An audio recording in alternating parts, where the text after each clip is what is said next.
Today I'm visiting a team that's been in the national competition since 1967. In those 47 years, they've won the minor premiership twice and they've been in 3 grand finals. But to this day, are still yet to win a premiership.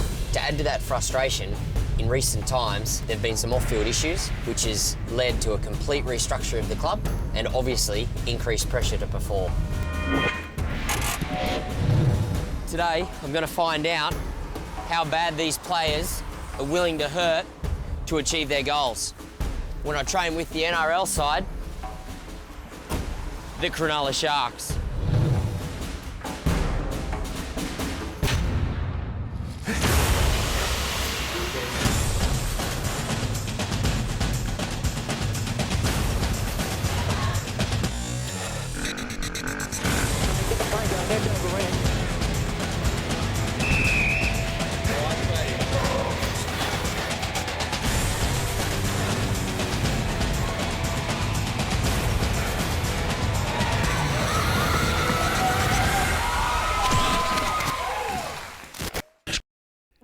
Since the early 20th century, everyday Australians have been enjoying the spectacle of powerhouse athletes showing their guts and their bravery through the sport of rugby league. The National Rugby League, or NRL, is the pinnacle of professional rugby league, each year having 16 teams go head-to-head in a fight for the minor and major premierships. A team consists of 13 on-field players and 4 reserves. Points are scored by carrying or kicking the ball downfield until it can be moved past the opponent's designated goal line and touched to the ground. This is called a try and is the primary method of scoring. The Cronulla Sharks reside in the Sutherland Shire and have been competing in the national competition for 47 years. In that time, they've won 2 minor premierships in 1988 and 1999. and have appeared in 3 grand finals.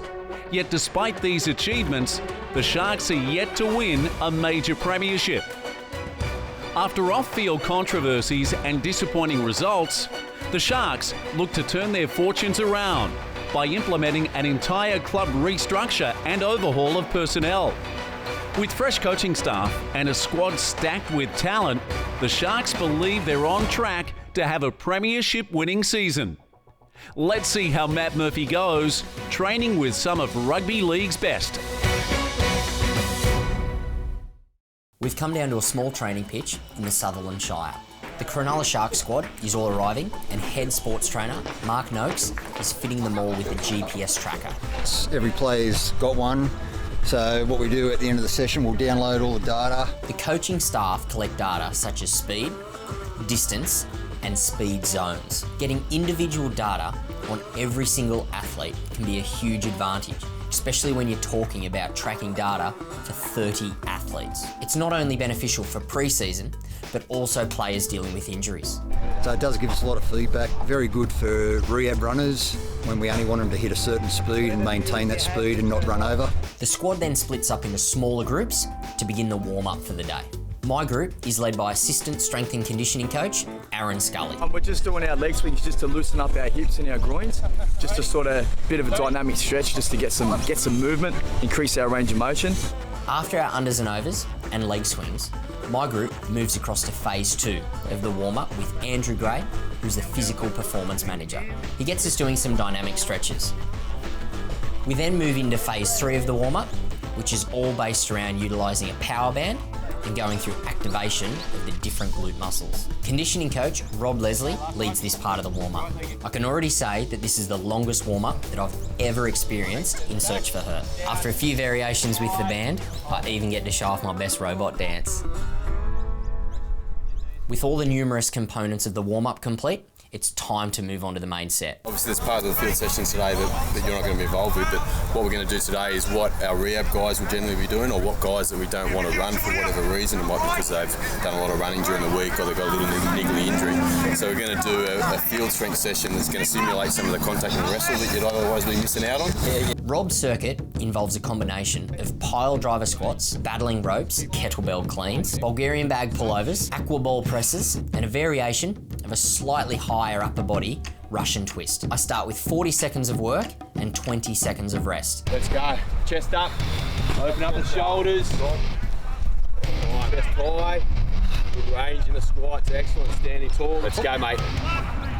Swing through. Hip drive. Grip that. Bag. Nice. Hips up. Strong glutes. Big reach overhead. Good range of motion. The biggest thing that I'm having problems with in the first set is my grip strength. Grip is just blowing. 3. Big weakness. That is until I make it to the aqua ball. This one might go in the comedy take. I've got to remember it. The tricky thing about the aqua ball is that the centre of mass is always moving, which forces the activation of all your stability muscles to keep the ball under control. To me again. That's... And then roll this way. Roll with me. Oh. A bit close to your body. Up, down, nice, mate. Okay, so lying on your back. Yep. It's the end of set 1 and I grab an extra minute of recovery. Nice work, buddy. Round 1. Go, round 1. But in no time at all, we're straight back into round 2. Let's go, 5 each way. The increase in tempo has definitely jacked the heart rate. Let's go, let's get out as many reps. Come on. With each exercise relying heavily on my grip strength, my forearms are absolutely on fire. Can't believe how much forearm it is. I know with every extra rep, my forearms are only going to get worse. Up, down, roll.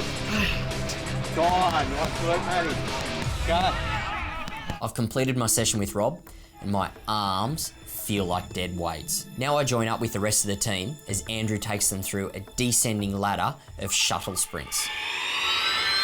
By analysing the GPS data, the coaching staff can now see how fit each individual athlete is. And from there, they can set performance goals based on this data. Proving your fitness levels can mean the difference between gaining a starting position or just warming the bench.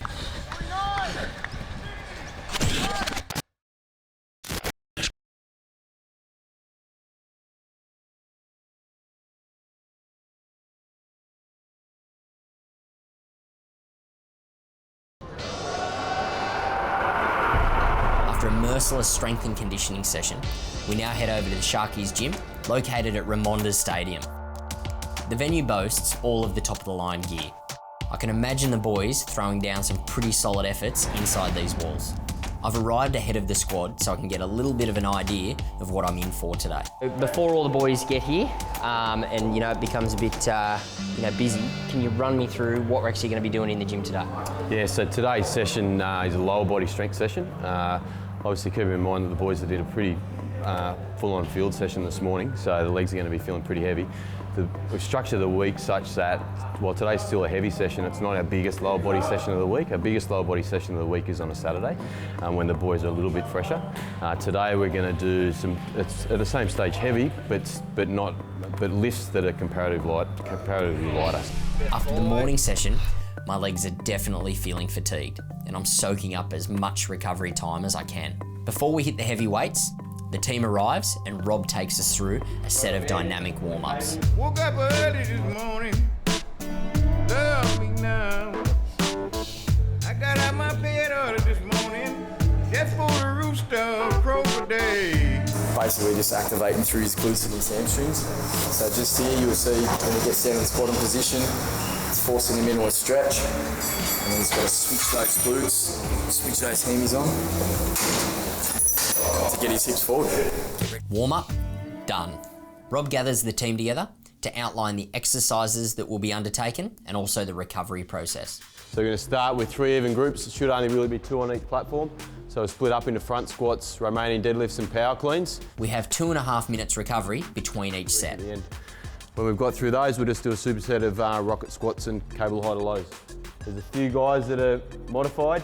Make sure, I've gone and spoken to those guys already, so make sure that you're sticking to the modifications that you got. With a squad of 33 athletes, it's imperative that the coach pays special attention to individuals' needs for better performance and decreased chance of injury. Rob has modified certain parts of this workout to suit those individuals' needs. So we've got 3 different block heights. Guys will deadlift, clean, snatch, a according to their hip mobility, posterior hip mobility in particular. Players with limited hip mobility use blocks to assist them with their lifts, while players with ideal mobility are lifting from the floor. That level stays the same until their mobility improves. Big thing with my own training is that I do a lot of mobility work. So lifting from the floor or going through full range isn't too much of a problem. I've been up power cleans for quite a while and mixed the power cleans with sprints this morning. Hammies are blowing. With the power cleans done, we move on to the next exercise. It's nice to give the hamstrings a little bit of a rest, and now we move on to the front squats. Rob has set the bar for depth with a bungee cord. We've got the bungees on the squats based on their leg length, so just to make sure they're getting to what I would deem to be an acceptable length, acceptable depth. So based on the length of the tibia or the lower leg, we set their height that basically their hips need to touch when they're squatting. The bungee cord is set to my leg length. Reaching the bungee cord makes sure that I reach an acceptable depth, and with tired legs, it gives me no excuses at all.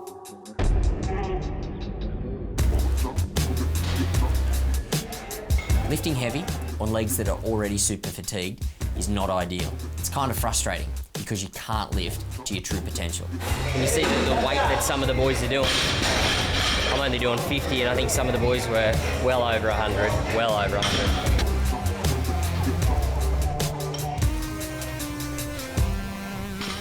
Training with someone like Rob with his expertise is a step in the right direction for the Sharks, and is another thing that could make the difference for them in the upcoming season. I've completed all my squat components, and I'm hoping that's all the leg work there is for today. Rob tells me now that we're going to move on to some wood chops.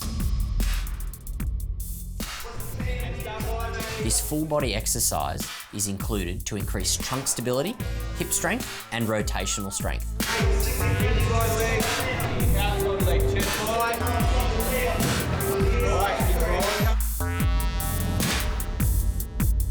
I've completed the wood chops and the session is done.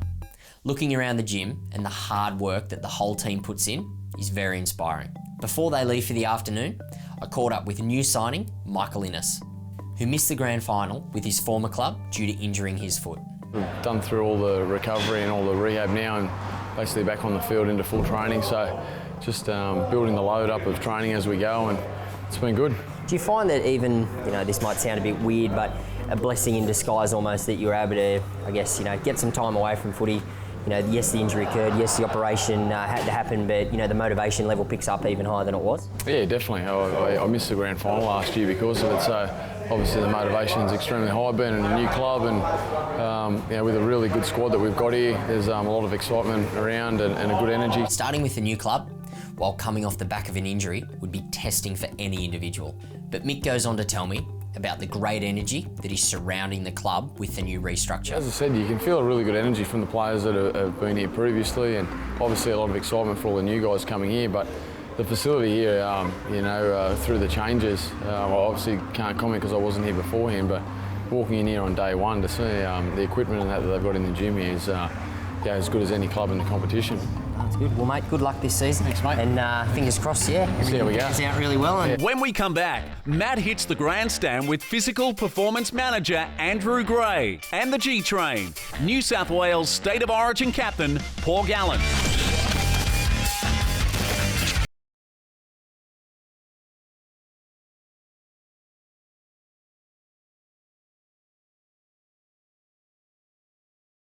Go, Ron, again. Tempo, speed.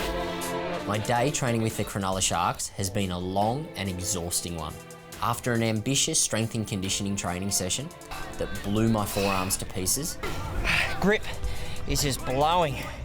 we then headed into the gym, where I had an insightful look into the Sharkies' weight training session.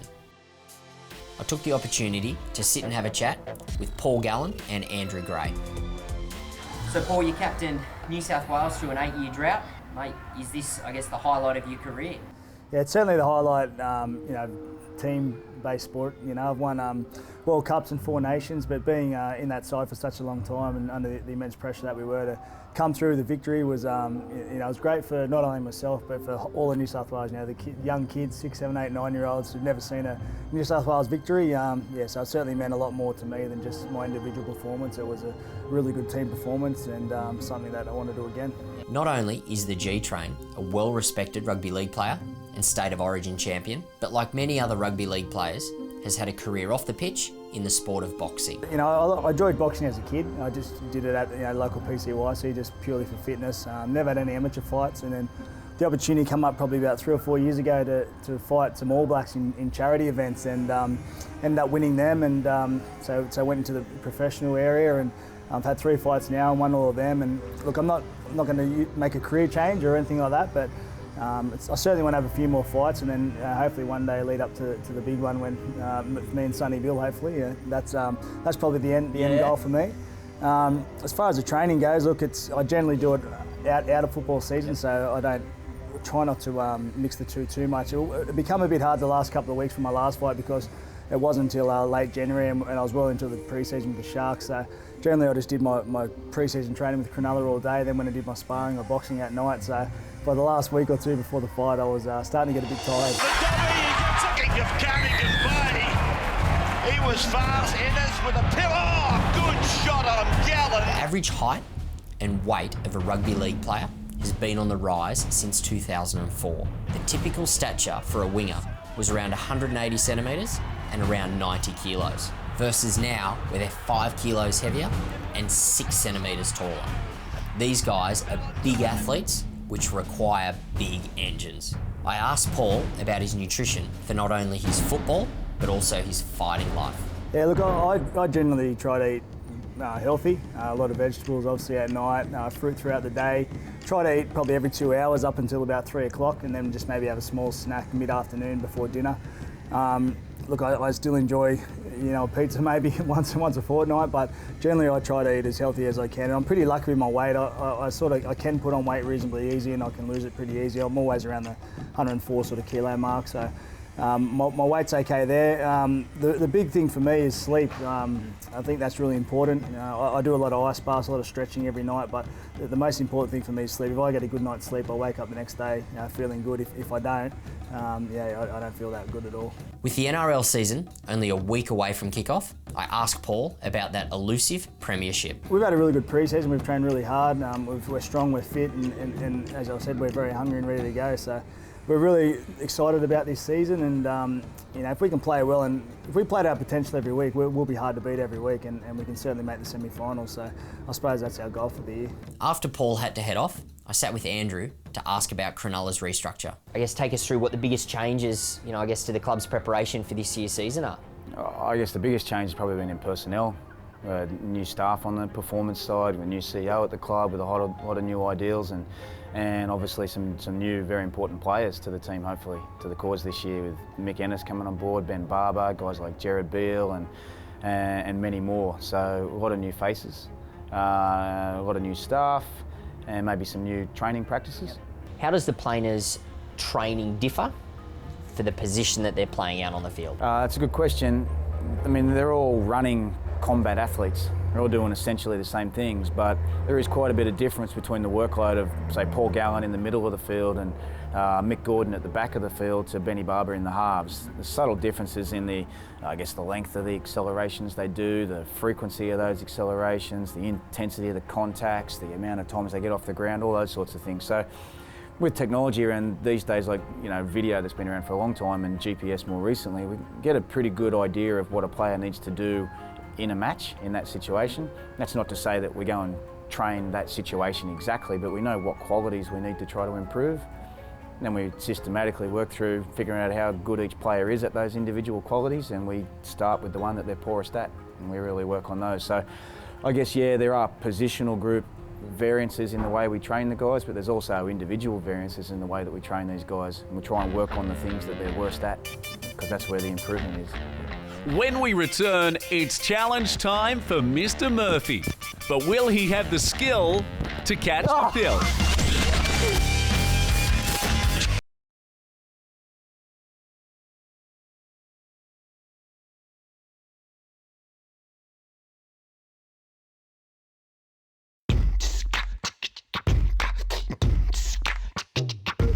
My day's been spent with some of the most knowledgeable people in their field.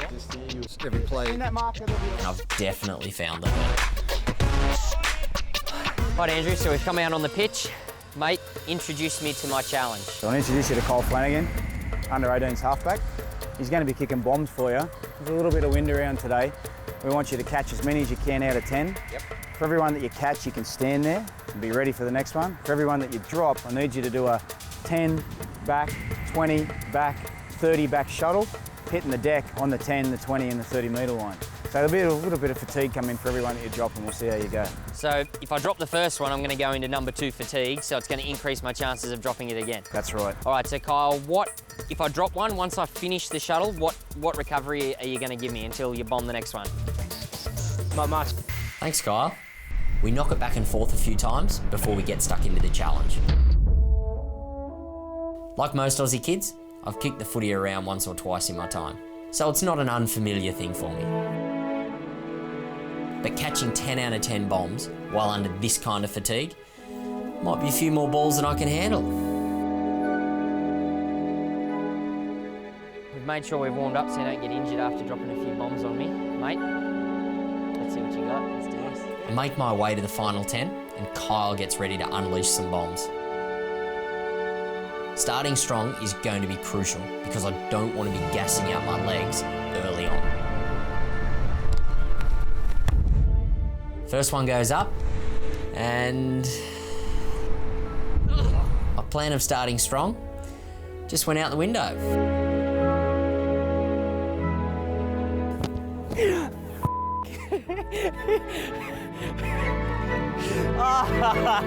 What else can you do but laugh?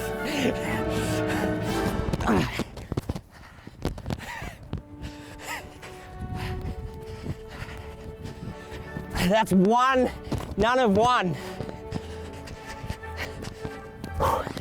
The extra effort required for each shuttle is something that I don't want to repeat, so I'm going to have to really try to nail these next 9.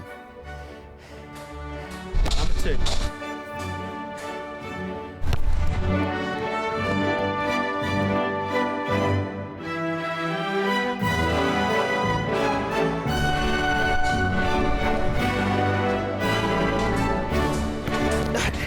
That was a tough one.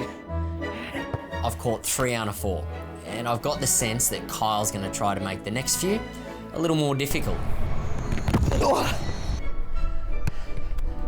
Although I'm catching them, it's not entirely graceful, and in a game situation, I'd be completely useless. Here we go, number 6. 5 out of 6, and I'm doing my best to avoid those shuttles. All right. Kyle puts up a spinner. And I fumbled it. Got me, you butt.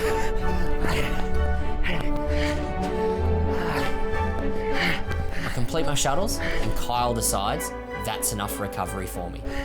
Number 10.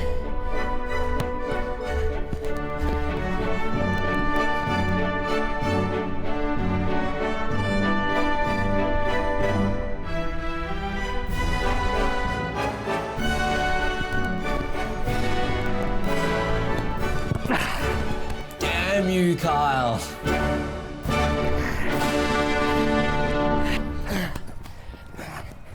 Training with the Cronulla Sharks has definitely left me with a sense that they're on the road to success. 7 out of 10, mate. Solid effort, mate. I thought 8 might have been a really good pass mark. Yeah. 7's pretty solid. And 7 out of 10, I've got to be happy with that. Well, Andrew, mate, thank you so much for having us. No, it's been fun. Absolute pleasure. I'm sure the guys at home are going to learn a lot out of this, and obviously Kyle, thanks as well, mate. Thank you. Here's the ball back, and I've got a little feeling that I might not be quite cut out for full-on contact splits.